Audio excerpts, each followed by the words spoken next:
Hola, mi nombre es Abraham Mendoza y hoy veremos el tema de regla de tres simple, el cual es muy importante a nivel de secundaria. Es uno de los temas que se ven y pues se utiliza mucho en la vida cotidiana después de la secundaria. Entonces, primero, ¿qué es la regla de tres? Es un método para resolver problemas de proporcionalidad entre tres valores conocidos y una incógnita. Es decir, cuando tenemos dos valores que pues, ya sabemos cuánto valen, cuál es su concepto y todo, y nos falta por conocer uno, se utiliza mucho este método. Se utiliza la fórmula de regla de tres directa cuando la proporcionalidad también es directa. Cuando una magnitud aumenta, también lo hace la otra. Es decir, la fórmula de regla de tres directa se utiliza cuando, por ejemplo, compramos un producto en una tienda. Se utiliza esta fórmula porque entre más productos compramos, más aumenta el precio. Es decir, que si aumenta un concepto, digamos, el siguiente también aumenta. Aquí podemos ver un ejemplo en el cual vamos a usar esta fórmula, el cual dice, Juan tuvo 74 preguntas correctas en su examen de matemáticas y el examen tenía un total de 120 preguntas. Entonces, ¿cuál es el porcentaje que obtuvo de reactivos correctos? Entonces, para resolver un problema de regla de tres, es muy importante primero establecer los conceptos que vamos a tomar en cuenta. Es decir, en este caso, vamos a tener preguntas por un lado y el porcentaje en el otro, que es lo que nos pide. Entonces, podemos ver que el 120 es el total del examen. Entonces, 120 correspondería al 100% del examen. Ahora, nos dice que Juan tuvo 74 preguntas correctas. Entonces queremos saber el porcentaje de cuánto vale el 74%. Entonces la fórmula nos menciona que tenemos que multiplicar B por C entre A. Entonces, como podemos ver que es regla de tres directa, ya que entre más reactivos tenga bien, más va a ser el porcentaje de correcto. Entonces, podemos hacerlo mediante la calculadora.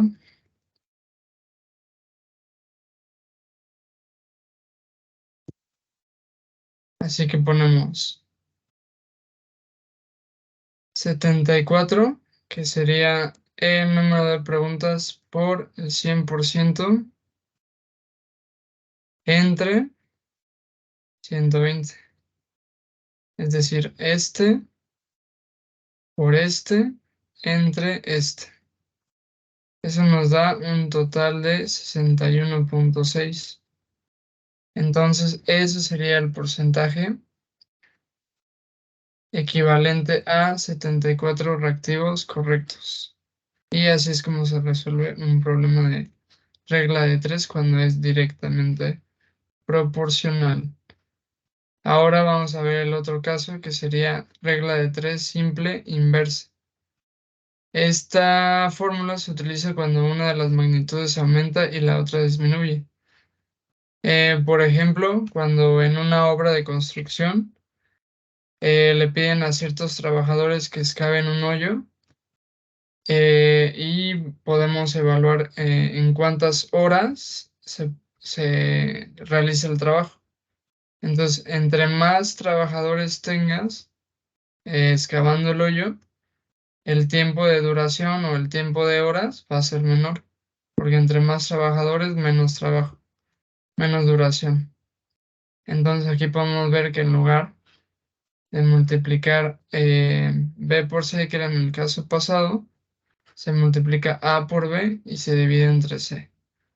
Ahora vamos a ver un ejemplo para tenerlo más claro.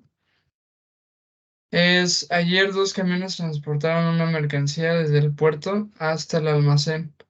Hoy 3 camiones iguales a los de ayer tendrán que hacer 6 viajes para transportar la misma cantidad de mercancía del almacén al centro comercial. ¿Cuántos viajes tuvieron que hacer ayer los camiones? Entonces vamos a separar por conceptos. Entonces tenemos camiones y el otro concepto que nos piden sería viajes. Entonces ponemos la equivalencia,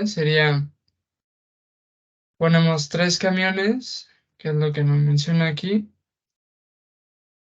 Hicieron 6 viajes para completar la transportación de mercancía. Entonces queremos saber cuántos viajes realizaron los 2 camiones en este caso. Entonces, de acuerdo con la fórmula, en este caso es inversa, porque entre más camiones se utilicen, se realizan menos viajes. Entonces, indirectamente proporcional, por lo que se utiliza esta fórmula, A por B entre C. Pues otra vez utilizamos la calculadora y sería A por B entre C. Entonces sería 3 por 6 entre 2. Esto nos da 9. Es decir que los 2 camiones que fueron ayer tuvieron que realizar 9 viajes, que serían más que los que hacen 3. Entonces es correcto. Ahora vamos a ver el último ejemplo. Aquí tenemos que evaluar si es directamente proporcional o inversamente proporcional. Entonces nos dice, en una carretera solo atienden 2 casetas, por lo que se forman 30 coches atrás de ellas. ¿Cuántos coches se formarían si estuvieran atendiendo 6 casetas? Entonces igualmente los separamos por términos. Serían casetas y en el otro lado coches. Entonces en una carretera solo atienden 2 casetas y se forman 30 coches. Ahora, ¿cuántos coches se formarían si estuvieran atendiendo 6 casetas? Entonces, por lo que podemos ver es indirectamente proporcional, bueno, inversamente proporcional, porque entre más casetas hayas, va a ser menor el número de coches. Y en este caso nos piden el número de coches con 6. Entonces aplicamos la fórmula de inversamente proporcional, que sería 2 por 30, que sería A por B, entre 6. Esto nos da un total de 10. Entonces, como podemos ver, es correcto, ya que entre más casetas haya atendiendo, va a ser menor el número de coches. En este caso vemos que son 10 a comparación de 30 cuando atienden 2 casetas. Y ya por último, se dejarían ejercicios de repaso para que se puedan reforzar los conocimientos vistos en esta clase. Y serían dos, nada más. El primero dice, sabemos que 1 kilogramo de arroz cuesta 17.50 pesos mexicanos, pero solo tenemos 12.50 pesos. ¿Cuánto arroz puedo comprar con esa cantidad de dinero? Igual es una regla de 3 y hay que ver si sería directa o inversa. Y el segundo ejemplo es, en una granja 20 patos tardan 10 días en comer el alimento que hay guardado. ¿Cuánto tiempo tardarán 40 patos en terminar el alimento? Entonces igualmente hay que ver si es directa o inversa la fórmula que hay que utilizar y resolverlo. Y bueno, si quieren pueden comentarlo en el video de YouTube cuánto les dio cada uno de estos ejercicios para que les pueda contestar y resolver alguna duda. Entonces, eso sería todo de esta clase de regla de 3. Gracias.